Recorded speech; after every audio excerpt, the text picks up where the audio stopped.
આજે આપણે ભરેલા કારેલા બનાવીએ તો એના માટે સૌથી પહેલાં મેં અહીંયા કારેલા લઈ લીધા છે. એના ડીટિયા કાઢી અને એની છાલ ઉતારી લેવાની છે. છાલ આછી પાતળી ઉતારવાની છે, બધી છાલ ઉતારી લેવાની નથી. જે ઉપર કડક ભાગ આવે છે એ જ કાઢવાનો છે. હવે એના આવી રીતે બે ટુકડા કરી વચ્ચેથી આ રીતે કટ લગાવી દેવાનો છે, જેથી આપણે મસાલો આસાનીથી ભરાઈ જાય.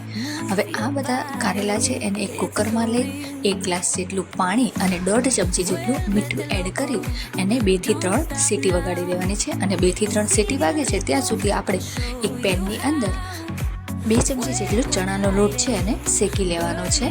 હવે અહીંયા કારેલા પણ સરસ રીતે બફાઈ ગયા છે, તો એને ચોખ્ખા પાણીએ ધોઈ લેવાના છે, એટલે કે મીઠું ઉપરથી વધારાનું નીકળી જાય. હવે વચ્ચેથી બીજનો ભાગ કાઢી પાણી અંદરથી નીતારી લઈશું, એટલે આપણા કારેલા આ રીતે ભરવા લાયક થઈ જશે.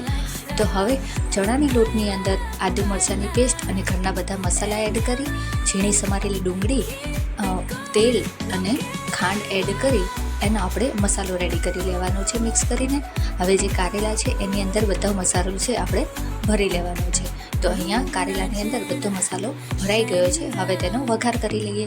તો એક છાલિયાની અંદર થોડું તેલ એડ કરી, તેલ ગરમ થાય ત્યારે અંદર જીરું અને હિંગ એડ કરી લઈશું. ત્યારબાદ બધા કારેલા છે એને આવી રીતે એક એક કરીને તેલની અંદર એડ કરતા જવાનું છે અને તેને હળવા હાથે મિક્સ કરી થોડી વાર માટે ઢાંકી દઈશું. ત્યારે થોડી વાર બાદ તમે જોઈ શકશો તો આપણા કારેલા છે સરસ રીતે મસાલો થઈ ગયો છે. તો હવે જે મસાલો બાકી બચ્યો હતો એ અને એની અંદર થોડું પાણી એડ કરી એને પણ આપણે થોડી વાર માટે થવા દઈશું. તો 2 મિનિટ બાદ તમે જોઈ શકો છો કે આપણા ભરેલા કારેલા છે એ સરસ રીતે રેડી થઈ ગયા છે. હવે ધાણા ભાજી આપણે ઉપરથી એડ કરી અને એને પણ સરસ રીતે મિક્સ કરી લઈશું. તો આપણે હવે ભરેલા કારેલા છે એને સર્વ કરી લઈએ. તો રેસીપી ગમી હોય તો વિડીયો લાઈક કરો.